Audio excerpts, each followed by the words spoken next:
ગાઝિયાબાદમાં આજથી ધર્મ સંસદ આયોજન રોકવા સુપ્રીમમાં અરજી। ભગવાન વિષ્ણુનો 10મો અવતાર આ સંભળમાં જ જન્મ લેશે: યોગી આદિત્યનાથ।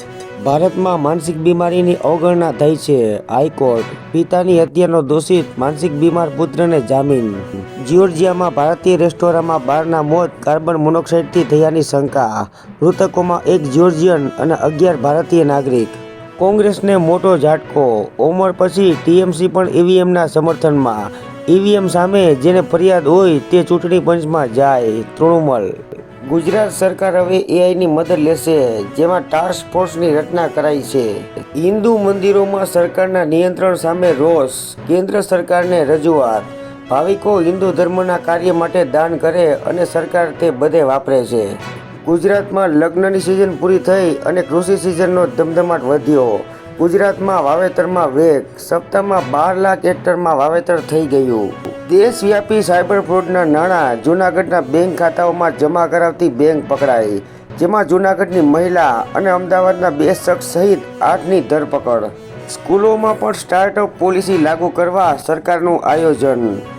અમદાવાદમાં ઉત્તરાયણ અનુસંધાનમાં પોલીસની કામગીરી। ચાઇનીઝ દોરીનું વેચાણ કરતા અગાઉ ઝડપાયેલા તત્વો પર નજર રાખવા સૂચના। સાવરકુંડલામાં રસ્તાનું કામ ન થતાં પૂર્વ ધારાસભ્યે રસ્તા વચ્ચે સત્યનારાયણની કથા અને પૂજા કરી। જાપાનની સૌથી મોટી બેંકમાં કર્મચારીએ જ કરોડો યેનની ચોરી કરી।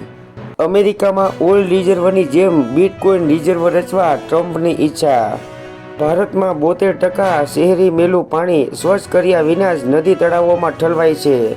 શહેરોમાં વપરાયેલા પાણીમાંથી માત્ર 28% જ સ્વચ્છ થાય છે। પીએમ નરેન્દ્ર મોદી સરમુખ હથિયાર બનવાની દિશામાં આગળ વધી રહ્યા છે: ખડગે। ભારતીય વિજ્ઞાનીઓએ દરિયાના પેટાળમાં હાઇડ્રોથર્મલ સલ્ફાઇડ ફિલ્ડ શોધી કાઢ્યું। જય શ્રી રામ બોલવા બદલ દાખલ ફરિયાદ રદ કરવા સામે અપીલ। મસ્જિદમાં જય શ્રી રામ બોલવું ગુનો ગણાય?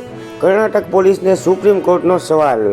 આયુષ્યમાન ખુરાનાને યશરાજની નવી થ્રિલર ફિલ્મ મળી। કાયદા અંતર્ગત પુરુષ પત્ની પાસે ભરણ પોષણ માટે વળતર માગી શકે છે।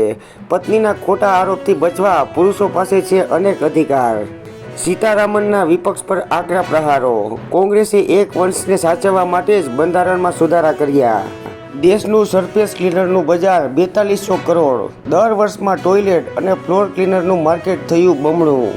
પાણીની શુદ્ધતા ચકાસવામાં ગુજરાત ટોચના 15 રાજ્યોમાં પણ નહીં। વોડાફોન આઇડિયા દેશમાં 4G 5G નેટવર્ક વિસ્તારવા માટે 55,000 કરોડ રૂપિયાનું રોકાણ કરશે।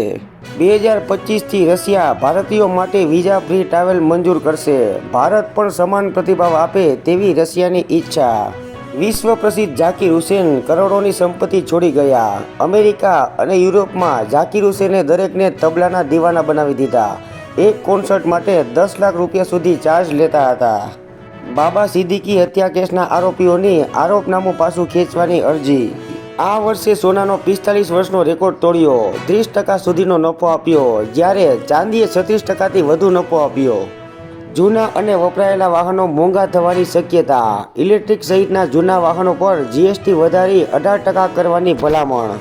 નિર્મલા સીતારમણનું અંગ્રેજી સારું હોઈ શકે પણ કર્મ સારા નથી। રાજ્યસભામાં ખડગેના નાણામંત્રી પર પ્રહાર। દિલ્હી જતી ફ્લાઇટ અટકાવવા બોમ્બ મુકાયાનો બોગસ કોલ। મહિલાએ 2 વખત એરપોર્ટ પર ફોન કર્યો। ગુજરાતમાંથી દારૂબંધી હટી જવી જોઈએ: શંકરસિંહ વાઘેલા।